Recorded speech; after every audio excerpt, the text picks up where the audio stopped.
with young earth creationists. And yes, I was the leader of a pack of wolves who went after Lorne and every guest speaker he invited. There must have been at least a half a dozen prayer timeouts where Lorne would reel us in whenever we were getting out of hand and disrespectful. Towards the end of the course, I cornered Lorne in a narrow hallway and asked him directly what he thought of young earth creation.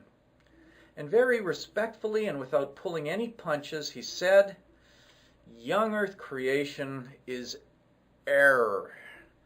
Today, I can still remember the word error reverberating in my soul.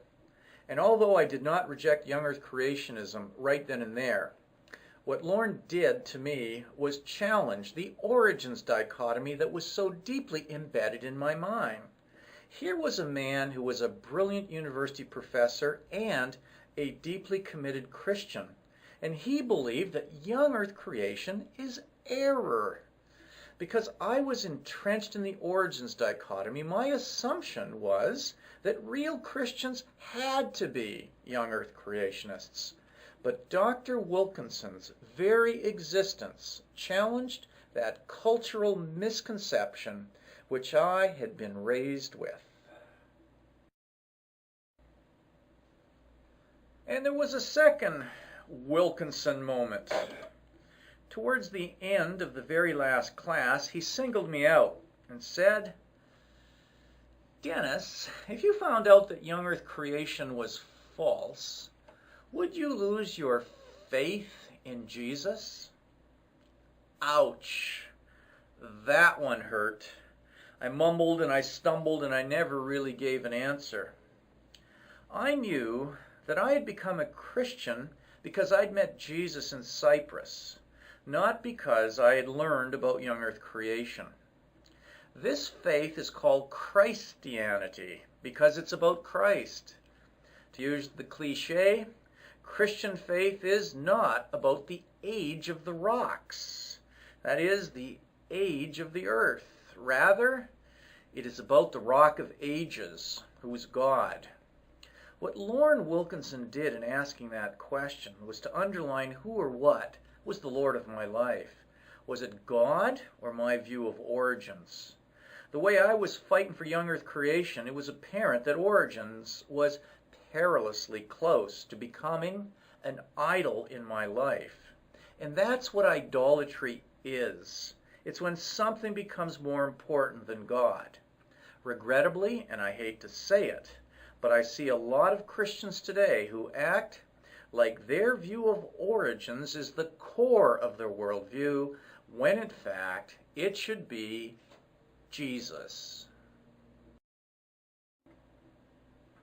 As I mentioned earlier, I came to Regent to focus on the opening chapters of the Bible.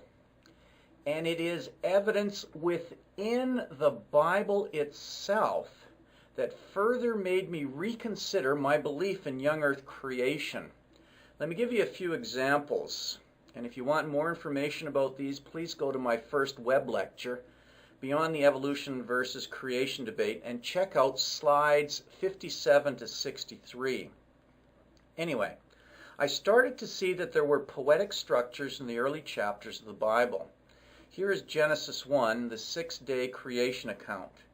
You can see that it is framed on two parallel panels, whereby the first three creation days solve the formlessness in the world, and the second 3 days solve the emptiness.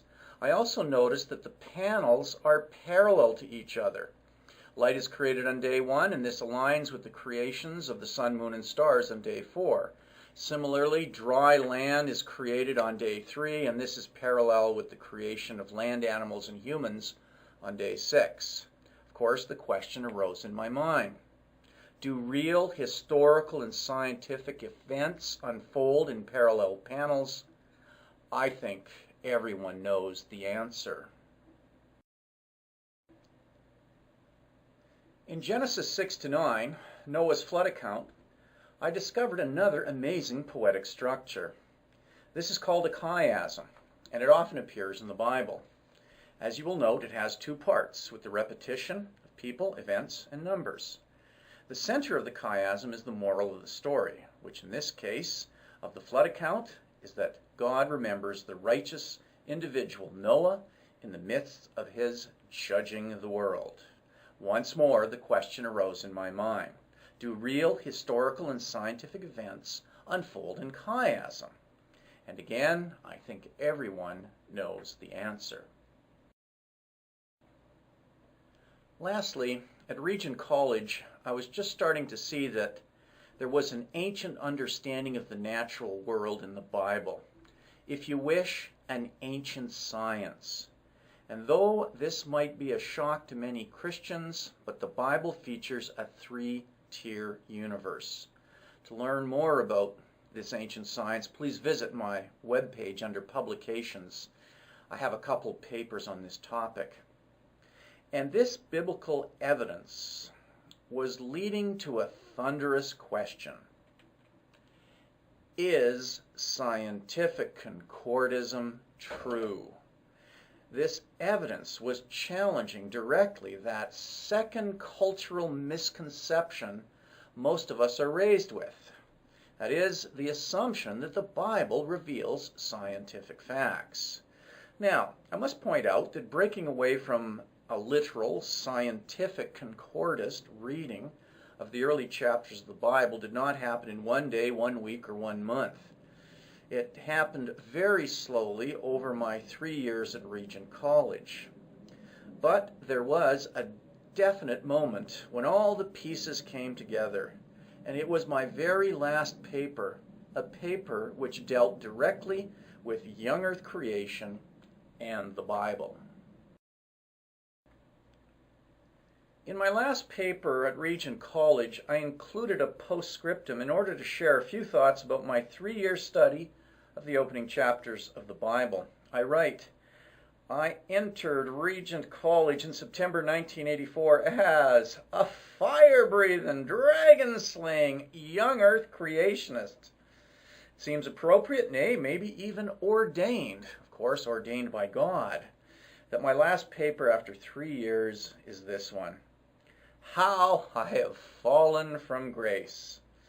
Why fallen from grace? Well, I'm being a bit facetious, because I came to the conclusion in this paper that we should not read the Bible as a book of science, the way young earth creationists read Scripture, and of course, a number of Christians would see me as losing my faith. Continuing, my parting thoughts on the issue of origins are now in a suspended state. And I think this is the most important thought in my postscriptum. It's okay not to know how God created the world. Christianity is about knowing and loving the Creator, and not about understanding the details of His method of creation.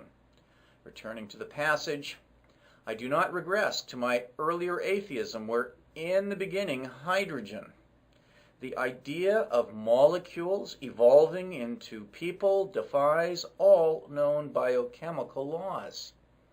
Clearly, I am still an anti-evolutionist. But note, I really shouldn't be making grand statements about evolution and biochemical laws. Goodness gracious, I'm a dentist who has done only 2 undergraduate biochemistry courses. I'm in absolutely no position to make such a grand statement. I then write, the sociobiological implications of the naked ape, in other words humans, makes me wonder how man could be the apple of God's eye if humanity came about through an evolutionary process. And that's a reasonable concern. And I simply didn't have an answer. Remember, it was in this paper that I had just broken away from young earth creation, so I had a lot more thinking to do on the topic of origins. Yet now, as a student of the Old Testament, I'm beginning to question the narrativeness of the opening chapters of the Bible. In other words,